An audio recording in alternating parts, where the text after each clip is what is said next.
Look, Bumble knows you're exhausted by dating. All the must not take yourself too seriously and 6'1" since that matters. And what do I even say other than hey? Well, that's why they're introducing an all-new Bumble with exciting features to make compatibility easier, starting the chat better, and dating safer. They've changed, so you don't have to. Download the new Bumble now.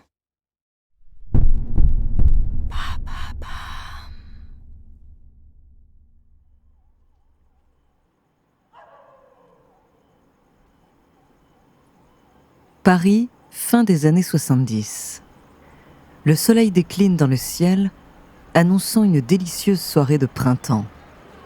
C'est l'heure où les néons de Pigalle s'allument et où une population haute en couleurs sort arpenter les rues en quête de divertissement. Mais juste à côté de la place aux multiples cabarets, sex shops et cinémas pornographiques, il y a une petite avenue privée qui détonne dans ce quartier sulfureux de la capitale. Une femme d'une trentaine d'années y fait quelques pas. Le sol est joliment pavé, l'allée est bordée d'arbres. Le vent fait frémir les géraniums plantés au balcon des maisons. Son regard s'attarde sur chacune d'elles, toutes différentes et chargées d'histoire. L'avenue est calme, bucolique, comme figée dans le temps. Un temps où Paris ne devait être qu'un petit village. La jeune femme poursuit sa route pensive et silencieuse, et tandis que la nuit commence à tomber, elle finit par arriver devant le numéro 1. Cette maison, elle vient d'en faire l'acquisition. Ce sera désormais chez elle, et elle a hâte de prendre possession des lieux. Tout à coup, une lanterne s'allume juste à côté. La jeune femme sursaute avant de sourire de sa propre frayeur et de pousser la grille. La courette est charmante, quoique un peu mélancolique. Au centre, un petit bassin et un chérubin de bronze qui souffle dans un corps de chasse. Mais en s'approchant de la statue, elle constate que 2 cornes de diablotin lui sortent discrètement du crâne. La façade de la maison est imposante, ocre et savamment architecturée. En plein milieu, sur un grand vitrail semblable à ceux des cathédrales, des personnages médiévaux en armure et en robe de châtelaine semblent la regarder du coin de l'œil. Le portail en ferronnerie gothique est surmonté d'une gargouille et de la lumière filtre mystérieusement depuis l'intérieur. La jeune femme marche jusqu'à la porte, mais tandis qu'elle tourne la poignée et franchit le seuil, elle sent soudain tous les poils de sa nuque se hérisser d'un coup et une impression la submerger. Celle d'une présence invisible et menaçante tout près, comme le frisson d'un danger imminent.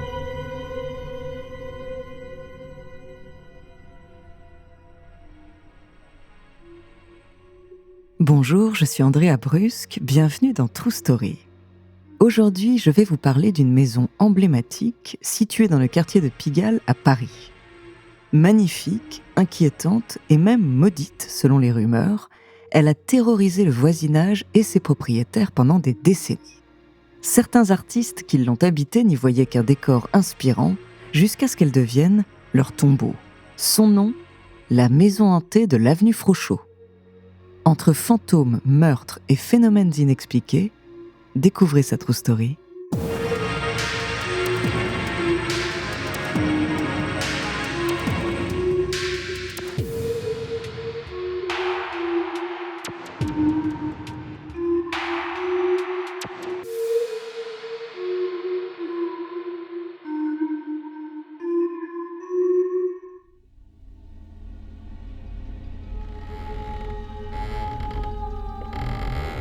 La jeune femme s'avance à l'intérieur. Tout est silencieux, comme si une chape de plomb s'était abattue sur la maison. Les murs sont recouverts de boiseries complexes et d'un papier peint au motif démodé. Un parfum rance d'encens et de fleurs séchées flotte dans l'air. Rien ne semble avoir bougé depuis des dizaines d'années. La poussière et les toiles d'araignée recouvrent les étagères, les cadres des tableaux, les rideaux. Et pourtant des bougies sont allumées un peu partout dans la pièce. Quelqu'un est passé par là très récemment. Elle monte prudemment l'escalier tortueux qui mène à l'étage et pousse la porte d'une chambre. Sur le lit à baldaquin, des poupées ont été disposées en cercle. Et sur des commodes, tout autour, de vieux bibelots veillent à l'intimité des lieux. On se croirait dans un cabinet de curiosités sinistres ou la chambre aux horreurs d'un musée. Sa gorge se noue encore un peu plus. Mais un objet en particulier retient son attention. On dirait un tisonnier, étrange. Il ne lui semble pourtant pas avoir vu de cheminée. Elle s'approche tout doucement, tend la main et pose ses doigts sur la tige de métal encore chaude.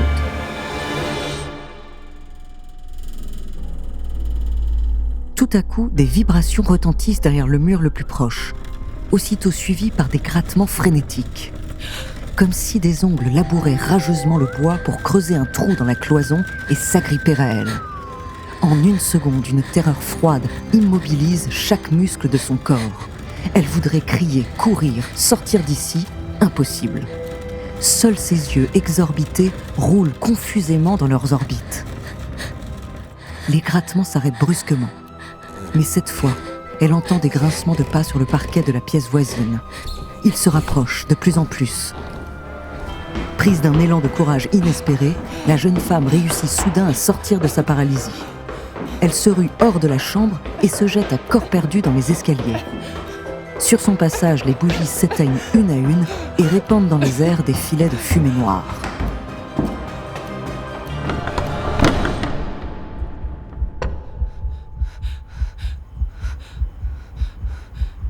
L'instant d'après, elle est dehors et s'éloigne rapidement de la propriété. La rumeur des passants de la place Pigalle, toute proche, l'aide à reprendre ses esprits. Encore essoufflée et tremblante de peur, elle décide alors de revendre la maison dès le lendemain. Hors de question d'y habiter, ni même de repasser un jour par ici. Cette jeune femme, c'est Sylvie Vartan. Et en cette soirée printanière de la fin des années 70, elle n'est ni la première ni la dernière à avoir été témoin de phénomènes étranges au numéro 1 de l'avenue Frochot. Cette étrange demeure a été construite vers la fin des années 1830, à peu près au même moment que les autres maisons de l'avenue Frochot. Mais son style néo-gothique contraste avec ceux de ses voisines néo-palladiennes et néo-renaissance. Déjà à cette époque, elle n'est plus vraiment à la mode. La culture populaire et les arts sont toujours férus de spiritisme, d'épouvante et de surnaturel, mais le rationalisme des Lumières est en marche, et l'architecture de Paris s'en ressent.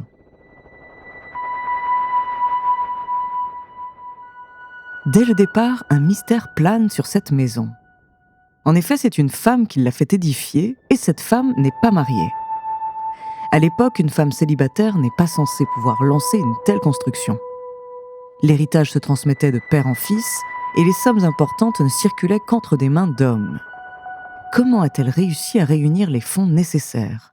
Qui était-elle ? Femme du monde, courtisane ? Aujourd'hui, on ignore totalement son identité. Mais certains suggèrent qu'il s'agissait peut-être d'une sorcière. Au fil des décennies, le numéro 1 de l'avenue Frochot voit défiler nombre d'artistes et d'intellectuels qui, charmés par l'atmosphère bucolique des lieux, décident d'y installer leurs ateliers et leurs bureaux. Alexandre Dumas, Victor Hugo, Toulouse-Lautrec, Jean Renoir ou encore Django Reinhardt, par exemple. Mais parmi ces résidents, il y en a 2 qui connaissent un sort funeste et étrangement similaire. En 1884, le compositeur Victor Massé meurt de la maladie de Charcot, une pathologie assez rare. Il passe ses dernières années dans la chambre à l'étage, paralysé sur son lit. Et un siècle plus tard, en 1986, c'est au tour du critique littéraire et écrivain Mathieu Gallet de mourir à son tour de la même maladie dans le même lit. Une coïncidence macabre, sans doute, que certains voient cependant comme une malédiction.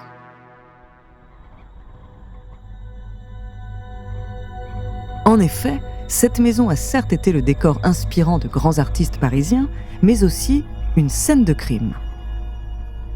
Au début du XXe siècle, une servante est retrouvée assassinée au milieu des escaliers, le crâne fracassé à coups de tisonnier.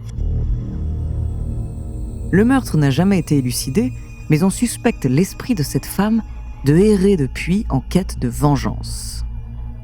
Le voisinage est pour beaucoup dans cette rumeur. Vibrations, grattements contre les murs, râles d'outre-tombe. Les témoignages sont nombreux et pointent tous dans la même direction. Le numéro 1 de l'avenue Frochot serait hanté. Dans la deuxième partie du XXe siècle, les propriétaires se succèdent et certains confirment avoir été témoins de phénomènes étranges.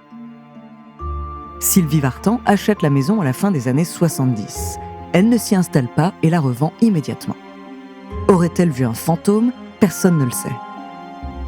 L'acteur américain Jack Nicholson se montre également intéressé par la propriété. Peut-être a-t-il senti quelques similitudes avec l'hôtel Overlook où se déroule le film Shining, dont il tient le rôle principal. À partir des années 2000, la maison est occupée par Patrick Debroux de Laurière, un mécène excentrique et adepte de spiritualité. Inquiété par toutes les rumeurs, il l'a fait exorciser par un curé afin d'apaiser les esprits qui semblent l'agiter. Après son décès en 2010, c'est son ami Jean-Jacques Giraud, peintre, compositeur et professeur en médecine, qui prend possession des lieux. Il n'y vit pas, mais il organise régulièrement des concerts et des réceptions. Et selon ses dires, aucun événement surnaturel ne s'est jamais produit en sa présence.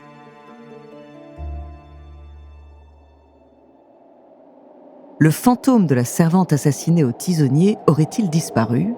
Ou attend-il simplement un nouveau propriétaire, un peu plus crédule peut-être, pour réapparaître et faire trembler une fois de plus les murs de cette magnifique maison vieille de presque 200 ans ?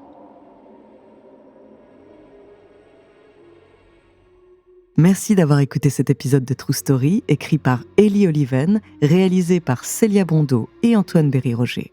Dans le prochain épisode, je vous parlerai d'un homme à la couleur de peau plus que déroutante. En attendant, si cet épisode vous a plu, n'hésitez pas à laisser des commentaires et des étoiles sur vos applis de podcast préférés.